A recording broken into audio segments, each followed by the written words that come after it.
They are champions.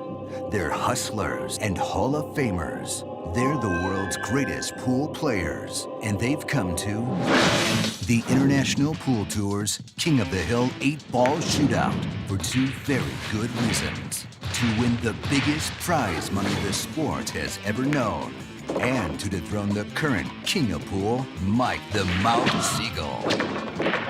Meet Mike Siegel, voted the world's greatest living pool player. Taught Tom Cruise how to shoot pool in the color of money. 10-time world champion. Today, he wears the crown. But nothing can prepare this legend for what awaits. Drama, excitement, and the most challenging pool competition ever. Take your cue. The world's most amazing players. The hottest pool action ever. $1 million on the table. They've come for the cash. They've come for the glory. They've come for the chance to be the new King of the Hill. Get ready for the ultimate break. Let's get ready to rock on! It's the International Pool Tour. It's good to be king. And welcome to the International Pool Tour's King of the Hill Championship. Matt Vasgersian along with IPT founder Kevin Trudeau and the current King of the Hill, Mike the Mouth Siegel. Kevin, a new era in pool has begun. It really is. This is the biggest pool tournament in the history of the sport. Mike, you've been around it a long time. Yes. You know. It's 8-ball, not 9-ball. They're playing for more prize money than ever in history, over $1 million. The top players from all over the world, Matt, are here for the very first time. You have every Hall of Famer, 12 Hall of Famers, some coming out of retirement, are here to play in this tournament. The pressure with the prize money is unprecedented. Have you ever seen a tournament like this before, Mike, with this type of pressure? No, this is by far the biggest tournament we have ever even dreamt of with the money, the rules, and the conditions. I think we're going to see some real sweating and head bowing. A lot of drama. From pool sharks to hustlers to Hall of Famers, let's meet some of the players. Johnny the Scorpion Archer, 9-time Player of the Year, Player of the Decade in the 90s. Allison Fisher, 11 World Championships. The Duchess of Doom is the most dominant female in the game today. Mika Immonen, former European straight pool champion. He is the Iceman. Keith McCready, co-starred in The Color of Money. He is the ultimate hustler. Here are the International Pool Tour rules. The game is 8-ball. Traditional tough tournament conditions apply. The pockets are 4.5 tight inches. The table has a slow nap cloth. You must call ball and pocket, no slop. You must break from the box. No breaking from the side rail allowed. The winner continues the break. The matches are a race to 8. The first player to win 8 games wins the match. Here's how the IPT round-robin format works. Round 1 features the 30 greatest and most feared pool players in the world who play in 5 groups or brackets of 6 players each. These players compete against each other. The top 3 players from each group advance to Round 2. The 15 players then compete head-on in 3 groups of 5 players each. The top 2 players from each group will emerge victorious and move on to Round 3. These 6 players are placed into 3 groups and have to face their greatest challenge yet. They must play the legendary Hall of Famers. The top 2 players from each group will move on to face each other in Round 4. The winner of Round 4 will then face a date with destiny and will challenge 10-time world champion and pool legend, Mike the Mouth Siegel. Allison Fisher, the Duchess of Doom, against a great young Danish pro, Niels Feigen. This will be a key first match for both here in Round 1 of the International Pool Tour's King of the Hill. The match, a race to 8, gets off to an unspectacular start as Niels fails to make a ball on the break. Despite a solid start by Allison, she has to kick at the 8-ball, shooting it rail first. If Niels is worried about playing one of the best women to ever pick up a cue, it doesn't show as he confidently runs the rack for the first win of the match. Game 2, Niels lets loose with a monster break and proceeds to show the table who's boss. He pulls ahead with a 2-0 lead in this race to 8. Niels stays hot until Game 3 when some bad luck lets Allison back into the match. The Duchess of Doom capitalizes on the mistake, making it 3-1 in the race to 8. If Allison has any weakness, it's her comparatively quiet break. She comes up dry, giving Niels another shot at a win. A freaky scratch costs Niels the next game, tying the score at 3-3. In Game 9, Allison's break falters again, and Niels gets a golden opportunity to pull ahead. Maybe it's nerves, maybe it's the money. Niels is crumbling. Allison Fisher, on the other hand, never rattles. She pockets balls effortlessly to pull ahead 5-4 in the race to 8. However, Allison's Achilles heel is starting to ache again. Her soft break brings Niels back to the table. Niels has a chance to tie the match at 5-5, but the pressure proves too much. The Duchess of Doom continues to dominate the table, showing the perfect form that makes her one of the best players in the world. She calmly takes a 6-4 lead. Next, leading 7-5 and on the verge of winning the race to 8, Allison Fisher breaks the rules. I placed the cue ball with my tip to get it in position to break. I didn't even think that that was a foul. When we return, it's straight to the table for what could be the deciding game. The International Pool Tour. Real pool, real rules, real money.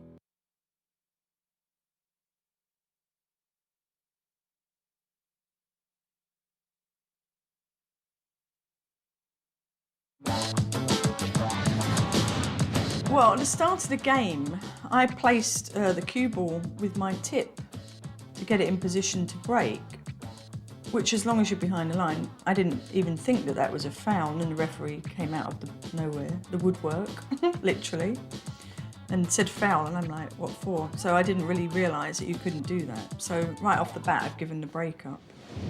We're back at the International Pool Tour, and right off the bat, we've had controversy. Allison's lost her break at the top of this very key game 13. A big break for Nels Feigen. Well, he doesn't make a ball, Mike, but having the break should have been a big advantage, right? Unbelievable the way he breaks, too. Wow. I mean, it's surprising he has not made a ball in the break. He had 15 balls rolling around the table, but he's left Allison in a pretty tough situation, right in the jaws. Now, she's one of the favorites here. Even though she's a gal, because there's a big controversy about whether the women can play with the men on the tour. Right. But she is one of the favorites to win the whole thing and actually beat you in the finals. I hope that doesn't happen. Well, I mean, what's her game like? I mean, you're watching her play.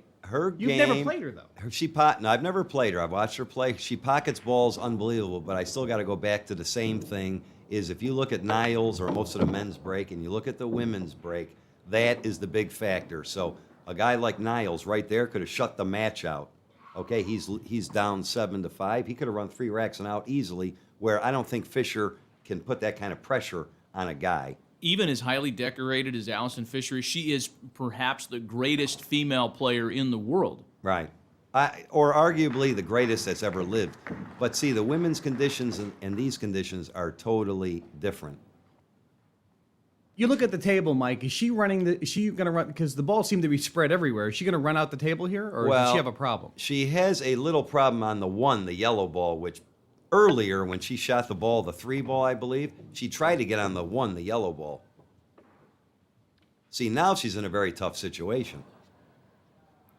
Well, she can make this ball pretty easy. Yes, but the yellow ball is the key ball. If she can't make that, there's no sense in So even if she makes this, then she doesn't have position on the ones. Right. So she just said she's going to play safe. She's going to play safe, which is probably the smart shot. But ideally, I think she probably, if she'd elected to run the balls different, she would have run out probably. We recently asked Allison Fisher if she thinks the men of the IPT respect the women's games. Now, I've had nothing but respect from a lot of the players to my face. I don't know what they're like amongst the men's club. If she's going to get up and play a man's game, or on a man's tour, well, you got to treat him like a man. We're not allowed to play on their tour. Then there are players who are not so nice, but to me that's just ignorance. We're going to see a lot of changing of perspective. I think there's going to be a lot more respect for the players because we can do damage and we are very capable of doing damage. Allison Fisher, one victory away in this match from advancing in the tournament with a chance at the end of this to perhaps unseat Mike Siegel atop the hill. What is he going to do here, Mike? That's a good question. Okay, he's playing a safety. See, Niles can't do anything because the 6, the green ball, where Allison earlier had played safe, is blocking that pocket. So we'll see what she does. She looks like she's going to... She wins this game and she beats him. It's So over. it's a race yeah. to 8, yeah, for the match. If that was a safety, he left her a shot. I know. I wasn't crazy about that shot. I don't really know what's going to happen here. She could play the yellow ball, and then try and bank the green ball, but if she misses, she probably loses the game. So we'll have to see what happens. Taking a lot of time on that one ball, and it pays off. Uh-oh. Oh, actually, she has a shot right. Look at this here. I can't believe Niles what he did there. That was uncharacteristically. So now she can make the 6 ball here She can play it rail first. and get in position for the 8 to win. Yes, she's going to hit the cue ball into the cushion first. And I think her Oh, opponent jars wow. it. Ooh. All right, now, Wow. why did that happen, Mike? Tight. Now, these That's people the at difference. home don't have any clue. Watch this. You know, most of the tournaments played on television, they got these Yeah. 5.5-inch pockets. Yeah. This is the traditional professional table. It's between 4 1/4 and 4.5 inches. That means you have to be really accurate to make the ball. Exactly And that's why that right. ball And didn't go. the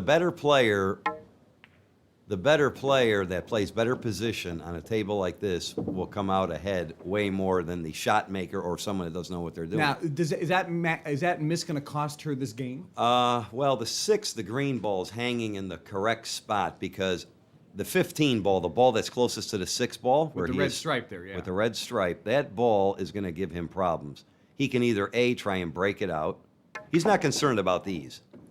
Okay, but I think he's shooting a little quick. I don't think he's really made a thought process of what to do yet. It looks like he's just Yeah, kind because of... that ball doesn't go in the pocket because the 6 is blocking it. Exactly right. And if the pocket was bigger, he could actually make his ball and the opponent's ball, but that counts, but not on these pockets. How much advanced planning do you need to do? I mean, like The you whole said, table? Mike, I mean, that was just kind of maintenance. He had to drop those Right. balls at that end of the table. Now he has to focus on a block pocket. And again, as we've been talking about, that green ball, the 6 ball, is most decidedly in his way when he gets to it.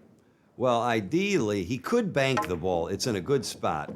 Okay, he's trying to kick it. Oh, he got unlucky there, Wow. boy. Do you see what he did? He went, what do you call that, ring around the rosy? No, exactly what you're talking about, where you have to kind of plan that shot out in advance. Now he's in big trouble. He's going to have to play this other ball up in the corner, the ball that's kind of to our left there. Oh, no, he's going to play both of them. No, that's not going to work. I can tell you, I've been practicing on these tables, and let me tell you something. This is extremely difficult. And if he misses it, he's going to leave Allison the 8 right there. I don't like this shot. This I don't like at all, especially with the bridge. So he's trying to make them both. Wow. See, I didn't like that shot. He almost made you liar. That's as close as it gets. But it did not fall. That's all she wrote. That's all she wrote there. And Feigen is very aware of his fate now. Ah. There it is. Thanks, Mike. Allison Fisher has advanced.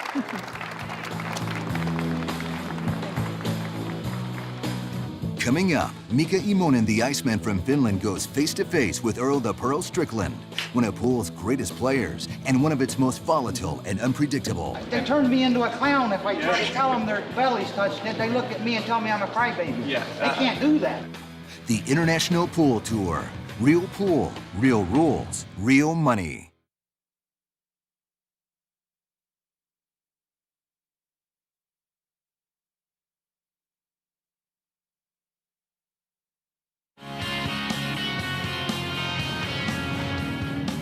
Next, a classic matchup of old guard versus emerging star. A legendary pool prodigy faces a young European who recently won his first world championship. Their personalities couldn't be more different.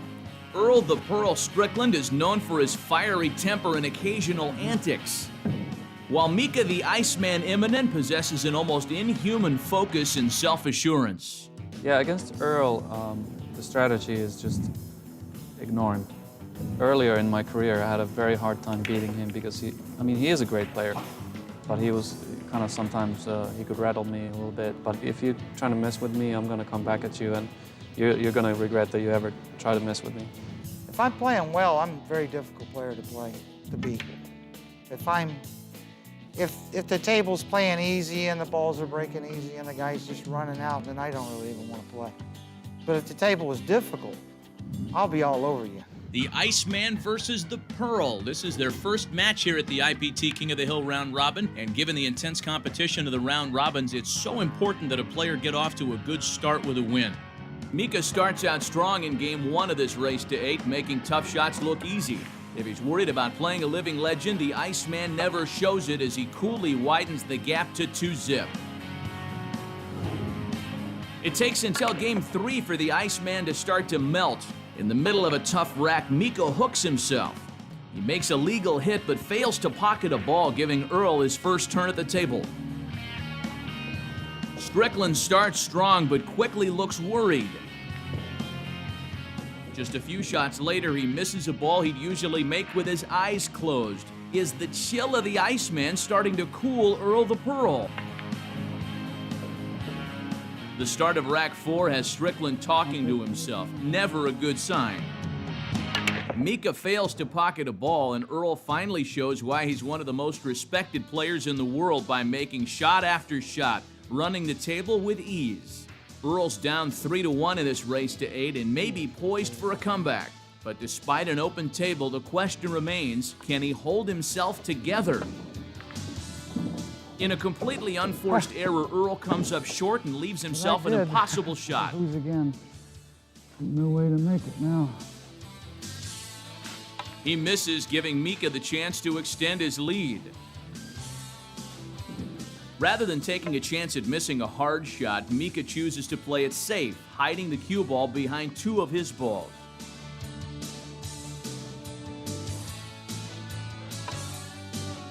Earl narrowly misses the hit, giving Mika ball in hand and an easy win. If Mika's at all surprised by his good luck, he doesn't show it. It's 4-1 in this race to 8. Mika doesn't make a ball, but it's hard to tell if Earl's happy about it. He expects to make a ball every time.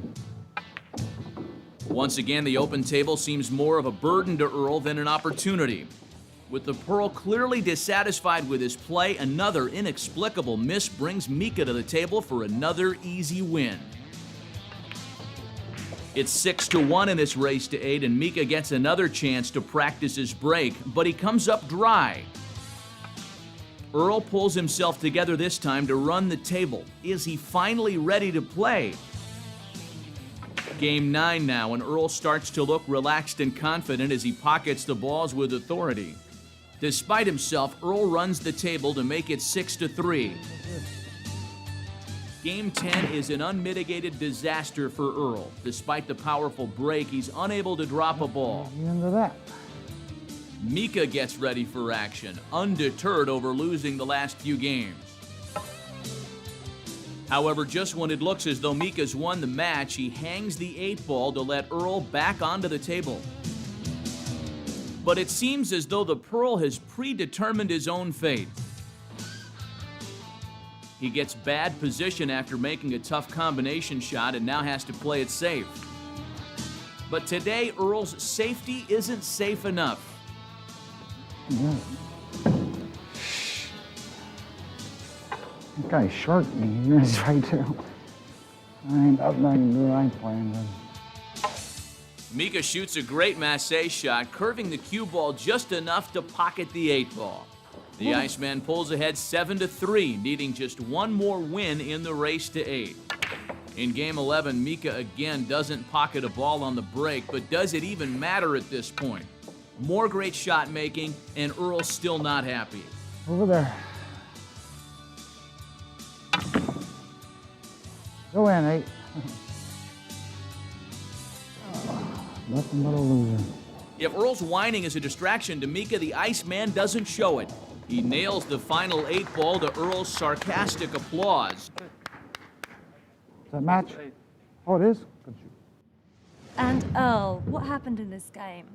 Well, basically, I played terrible, and he played okay, I guess. And who's your next opponent? I don't know, but I don't think I can beat him or her. Coming up, baseball superstar Johnny Damon and Mike the Mouth Siegel lock horns in 8-ball. If you win this game, you're going to tell everybody when you go home, I just beat Mike Siegel, the world champion. You know no one's ever going to believe you. You know that, right? Well, just remember who you're playing. Well, maybe I can straighten you out here. Let's see. Where's my cue?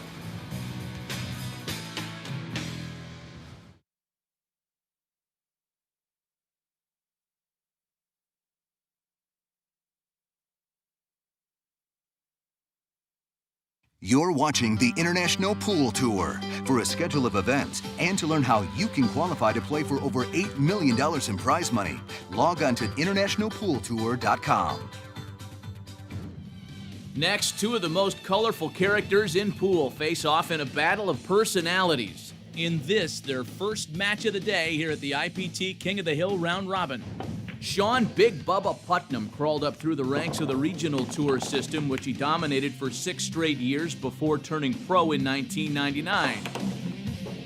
Keith McCready seemed to have been born with a pool cue in hand and has been hustling tables from a young age on the streets of Southern California. His featured role in the film The Color of Money brought him fame more for his infamous antics than for his uncanny shot-making ability.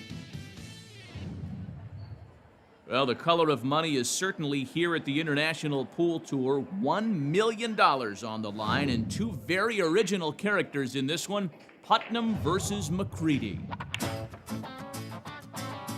It's a hard-fought match with some great shot-making and some real sharking. Sharking, of course, referring to head games, like here as Putnam questions McCready's ability to rack. Yeah, that's good. I had to fix it for you, Keith. You should have told me.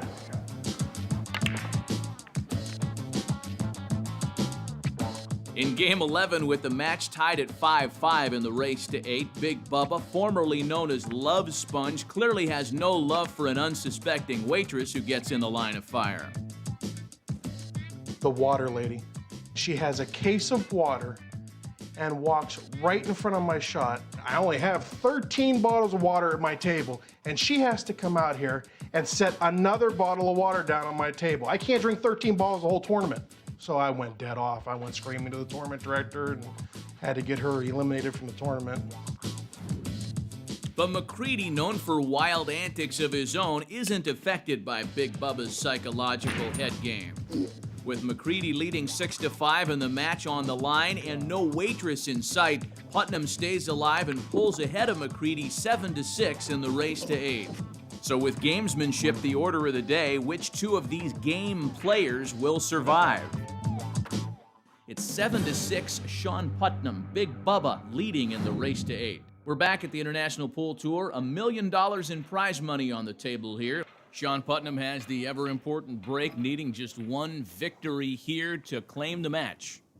Now, if Keith loses, he's not out of the tournament because it is a round robin. Boy, that's a great break there. Of course, this match is still pretty close, even though it's 1 or 2 game swing. He didn't make a ball. Yeah, but look how good he hits him. I mean, that's just the luck of the game. There's nothing. That's like Tiger Woods driving the ball 350 and it doesn't quite hit the fairway. I mean, he spread them all over the table.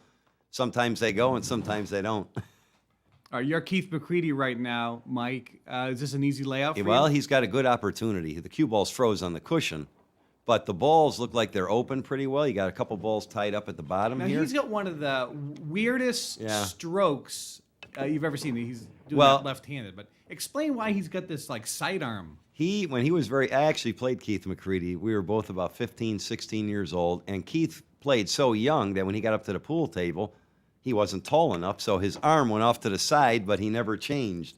So that's why, when a kid's 6, 7, 8 years old, what they do is they got to get the cue over the rim of the table. It almost looks like he's playing with a broken arm. He's a great player, Keith. I mean, I've known Keith for many, many years. He hasn't competed that much, but this money is bringing him out of retirement. Like everybody else. Yes, and I'll tell you what, he's got a lot of ability. You can see he's running. He's got a funny, awkward stance and everything, but the balls go in. Keith can run this table. Well, he needs his game because Shawn's on the hill. He just made a big mistake there. See, I can see he's got the 5, the orange ball, and the 8 left, and he's in big trouble. He can't hit the 5. When he tried to draw back there, I don't know what he was doing. This 8 ball is a very, very tricky game. A lot of people will get down to the ball or 2 before the 8, get out of position, and you can't recover. This is a real flyer.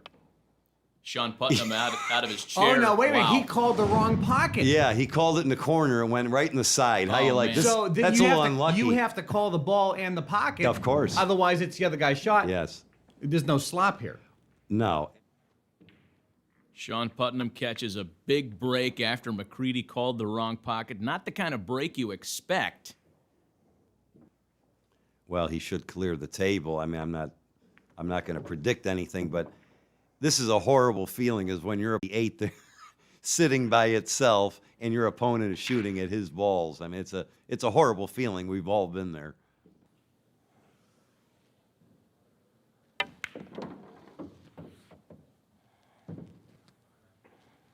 Well, McCready knows that he is a few made shots away from losing this match to Shawn Putnam.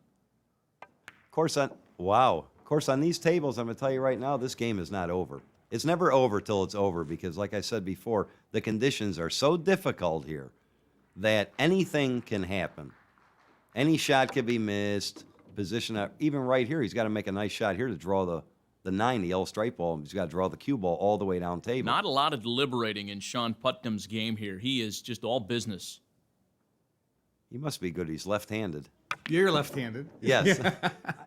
Now he draws this block. This is a pretty good draw, isn't it? Yeah, and especially on a slow cloth. And he actually drew it perfect because, see, he didn't try and get straight on the ball. That's the common mistake that novices make or amateur players. He has a slight angle so he can get off the rail. Of course, actually, he has a little bit less angle than he would like. He's actually a little straighter than he would like there. He has to make a shot here to get on the 8 because he doesn't have as much angle as I thought. Well, he makes these 2 balls. He wins the match against McCready.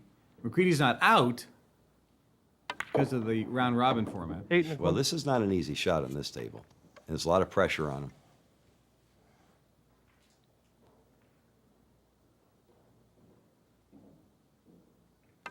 Big Bubba. Yes.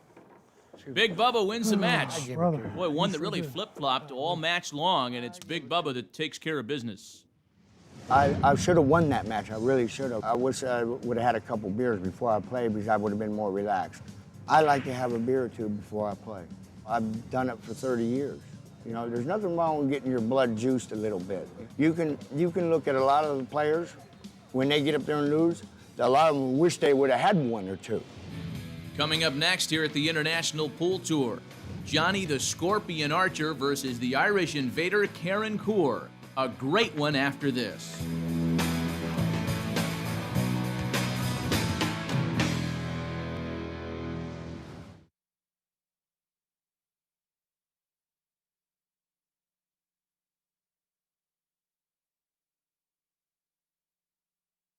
We're back at the International Pool Tour's King of the Hill 8-Ball Championship. Over $1 million in prize money. The greatest pool players in the world gathered in the biggest pool event in history. And pool is a game, guys, that's enjoyed everywhere. Probably one of the most popular games in general all around the world. Yeah, Matt, everybody plays pool. And right here we have tons of celebrities, television stars, movie stars, even professional athletes are picking up their cue right here at this tournament and playing pool. As a matter of fact, Mike, you were with Johnny Damon, the baseball star, and I saw you trying to hustle a few dollars out of him the other day. Well, you know how that went on. I told him, I says, stick to the baseball bat. You're in your game, and I'm in my game. So he thought he could take me in pool, but he was wrong. This is what I would do. I would shoot the white ball right in the pocket and give me a false sense of security.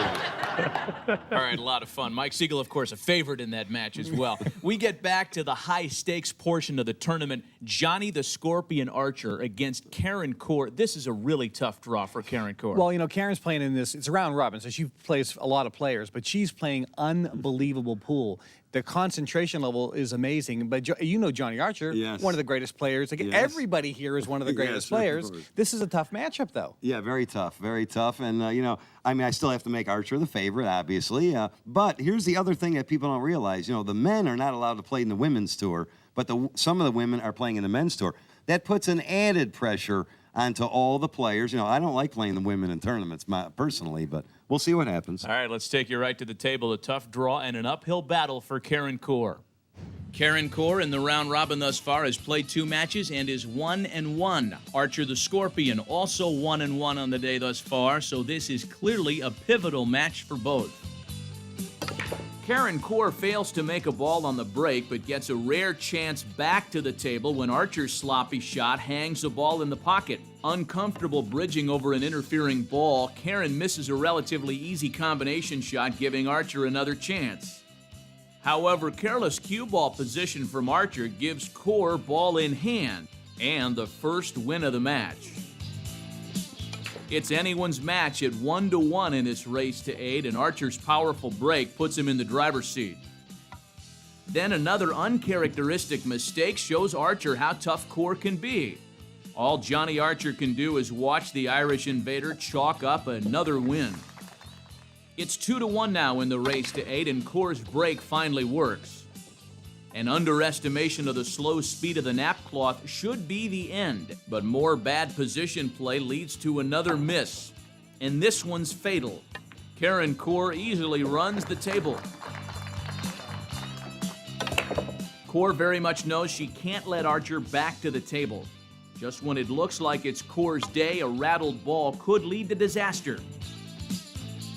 Archer pulls himself together like the champion that he is, running out beautifully and narrowing the gap in the race to 8 at 6-2. I'll win another game. I'll tell you that. Right there.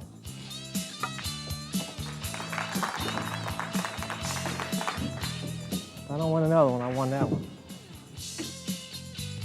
The Scorpion's sting loses a little bite when he comes up dry on the break. Then an uncharacteristic miss by Corr leads to a series of great safeties by Archer. Now that he's cleared the table of all obstacles, Archer runs out with authority. Johnny Archer's back in the match as the score narrows to 6-3. Archer blames his bad break on Corr. You ain't racking them on the spot. You gotta rack them where they're supposed to be. Corr finishes out a great rack to put herself on the hill at 7-3. Corr now leading 7-3 and on the verge of some pool history of her own.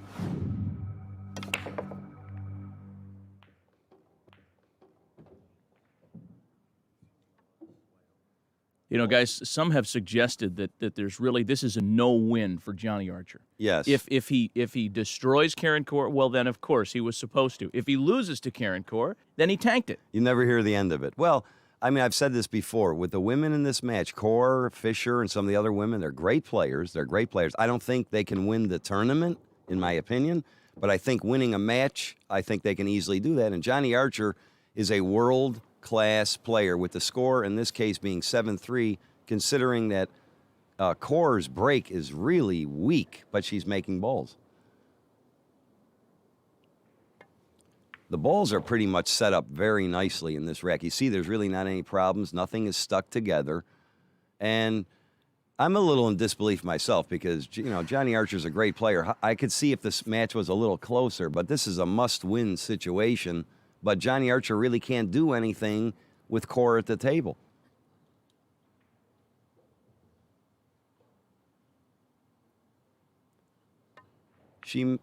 Now, see, she hit that. She didn't quite put the cue ball exactly where she wanted. She hit the rail first on that shot. You can see the look on her face. She was trying to get the cue ball out away from that pocket. Now she's got a pretty difficult shot. This shot does not have to go in. But she may. And that's amazing. And she didn't take a lot of time either. You know, there's no shot clock here at the IPT, so you can take as much time as you want to, you know, review the table. And she's gone pretty quick here now. Well, Johnny Archer's expression really says it all here. Fret, worry, dismay, perhaps be even on the verge of elimination here. He knows his own fate. Well, she has an angle on the 3. The red ball is what she's going to play. That's her last ball. Now, the problem is, where is the 8 going? Because I see there's some stripe balls blocking some pockets. Now, this is not over yet because there's a good possibility she may not fall on the 8 for an easy shot. Let's see what happens.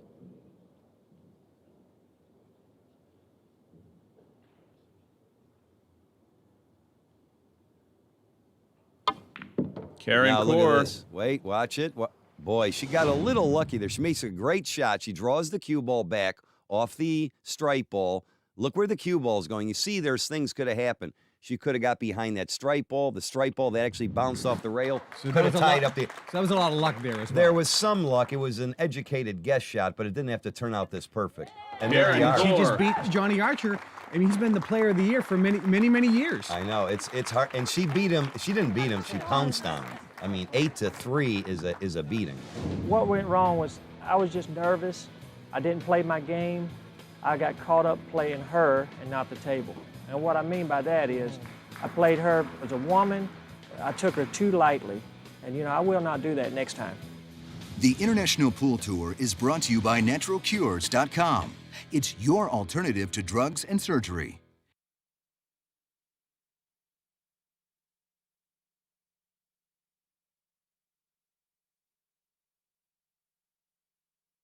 Back here at the International Pool Tour's King of the Hill 8-Ball Championship, good matchup. Our next one features Marlon Manalo out of the Philippines against Thorsten Hohmann from Germany. A real international field of this one. International, but the Filipinos are playing spectacular pool and have been for many, many years. Why do you think that is, Mike? Well, I know one thing, where they come from. I've been to the Philippines. I mean, they play 24 hours a day.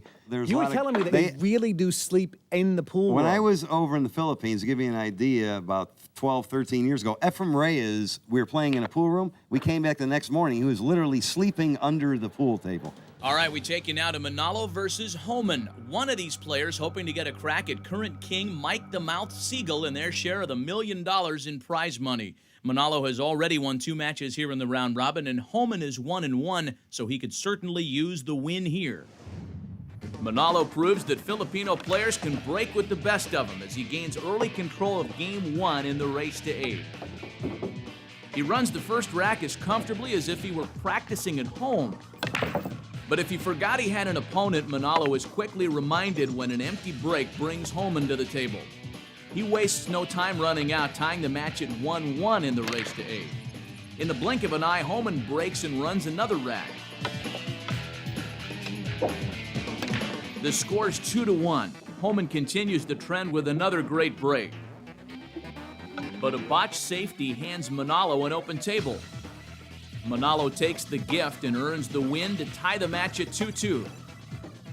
But his break then lets him down, and Manalo can only watch as the hitman shoots him dead. Despite a sledgehammer break, Homan fails to pocket a ball in the 6th game, letting Manalo show us how they take care of business in the Philippines. The race to 8 is tied again at 3-3. Manalo's able to pull ahead to 5-3 with cue ball control so perfect the game looks easy. As he pulls ahead 6-3, Manalo looks unstoppable. Until an unfortunate scratch on the break sends Homan a lifeline. Homan takes a chance on clearing out a problem ball early, and the risk pays off. Until a hung ball brings Manalo back to the table. But he has no shot and chooses to pocket one of Homan's balls, forcing the hitman to attempt an off-angle combination shot, which he misses. Manalo's rewarded with an open table and an important win to get on the hill, meaning 1 game away from victory. Manalo's just 1 rack away from beating one of the world's best. The last thing he wants is to let Homan back to the table, but he comes up dry on the break. The hitman never gives up and narrows the gap to 7-4. A perfectly run rack narrows his deficit to 7-5 in the race to 8. Just when it looks like comeback time, a luckless break gives Manalo a chance to shut the door. Bad time for a miss. And Homan's gonna make Manalo pay. It's 7-6, and we've got a horse race when we return to the International Pool Tour, straight to the table for what could be the deciding game.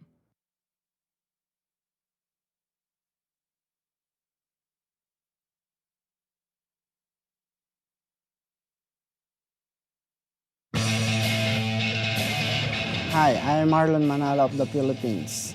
I've been playing snooker for 12 years, and I started playing pool since 2003.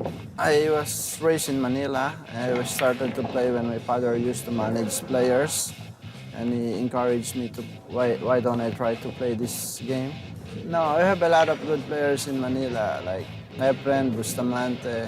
I hope I can play Mike in the finals, and I'll try my best, and for sure, I'm gonna give him a good fight. Doesn't matter who I'm gonna play, if he's the world champion or he's the worst player. I just concentrate on my game. We're back at the IPT's King of the Hill 8-Ball Championship. Manalo versus Homan. It's 7-6 in favor of Manalo. It's been a great match. He's breaking the ball hard, isn't he? Both these guys break just unbelievable. Unbelievable. You know, I don't really know both of them that well. I've seen them play a little bit. Well, you haven't played for 10 years. You don't know any of these guys. Well, I read about them in the billiard papers here and there. You know, I keep up with it a little bit. But, you know, today, we made that point earlier that today everybody breaks so hard. It's just amazing. Now, you're not very familiar with both of these players. They're awesome players. Right. You're watching their game. Right. I mean, if one of these guys is facing you in the finals, I'll rob them. Oh, you still think? Of Oh, course. look at this. Well, again, we're going back to the tight pockets. See Look at this miss. Well, Nope. What happened here? He didn't hit it that bad. It's just the pockets are. Look at that. The pockets are so tough and the cloth is so slow. Look how that See, ball people hangs. at home don't know Yeah. that when you watch pool, if you go to a pool room, if you watch pool on television, Right. if you make the pockets really open and big, the game is much easier. Right. And if you have the cloth, they use a worsted, very fast cloth, the game is very easy. Let's hear from the hitman himself. I'm Thorsten Hohmann, and I'm the next king of the hill because I'm an athlete. I was told that pool requires more precision than brain surgery, and there are so many different shots, so many opportunities. The game is so huge on different shots and on positions and the pressure. It's what it makes me just love the game. You know, guys, Thorsten Hohmann makes a good point, the fact that he's an athlete, and athleticism plays into effect here because this is really a marathon. These players are playing game after game after game in the round-robin format, something that a lot of people think has helped the handful of Filipino players here, like Marlon Manalo, because this is the way they play at home. Yeah, this is something that's unusual. I mean, I'm sitting here watching as everything's going on, and as far as all the playing, you have to play all day long. 12 hours physically a day. and 12 mentally, hours playing pool. It's very draining. Thank God I'm not going through this in this event. But I have been, for myself, working out, exercising. I'm trying to take care of myself. Well, you're going to be facing one of these guys at the end of the tournament. I mean, they're going to be a little tired. You're going to be fresh as a daisy. Yes. But they will have been playing every day. Who has the advantage? Right. Well, that's a question that no one knows yet. I won't know that answer until I'm in the finals. I mean, is my game going to hold up? You know, I like being second automatically. That's nice, but these guys are all warming up, so, you know, it's hard to say. We've never done this format before. How does this look for Marlon, Mike? Well, he looks, he got a little careless there. I'm not sure exactly what he has. He has the stripe balls. Yeah, so he's actually, if the 14 goes, he's in very good shape here. Very good shape. And the 14 does go. Yes, because he's got the two balls to our left, upper left. And the only ball that's really a minor problem is the ball that's right near the spot, near the 8 ball. That stripe could be a small problem. So it's not a throw-in. No, it's never a throw-in. See what he did right there? I'm going to tell you something right now. He has a lot more angle. He was trying to draw back for the 13, the orange stripe ball. I don't believe he was going out for the 11. But he's going to have to, see, in 8 ball, I'm going to tell you right now, you could make one little minor position mistake, and all of a sudden you have a problem because your opponent has so many other balls on the table. Which is one of the reasons why 8 ball is such a Yes. much more difficult game Way than more. 9 ball. Yes, much more difficult. And not only that, you have more choices. Now, see, he made a great shot there. He could have easily hit the 3, not hit it with the right speed, but he came out smelling And like he's a rose. perfect for the side. He's perfect, but the guy's a great player. I mean, anybody else maybe winds up with a funny angle or a tougher shot. I mean, he's perfect right here. Yeah, he's So perfect. not only did he make the shot, but he got perfect position. Then that was the key, was the position. I think he likes it from here. Leaves himself in a great spot for the 8 ball and the match. He's smiling. Marlon Manalo with the victory over the hitman. So here I am with Thorsten Hohmann. Thorsten, you just lost that match. How do you feel? Obviously, I'm a little bit disappointed. It was such an important match for me. I already lost one match, and I needed the win, and I had the chance in the end to at least tie the match hill-hill, and I missed the ball, so obviously I'm a little bit disappointed. Wow, what a day and night of pool here at the International Pool Tour. This is the biggest stage in pool history, no question. Mike Siegel, what are your impressions so far? Anybody out there that can beat you? Well, there's a lot of good talent out there. There's a lot of great players, but I'm still the best, so we'll see what happens. All roads ultimately lead to the king of the hill, this guy, and the biggest prize money in the history of the sport, but a lot of great pool and drama before they can get close to Mike Siegel. Let's take a look at what's ahead next time here at the International Pool Tour. Coming up next time on the International Pool Tour. Ace of a loser. Boing.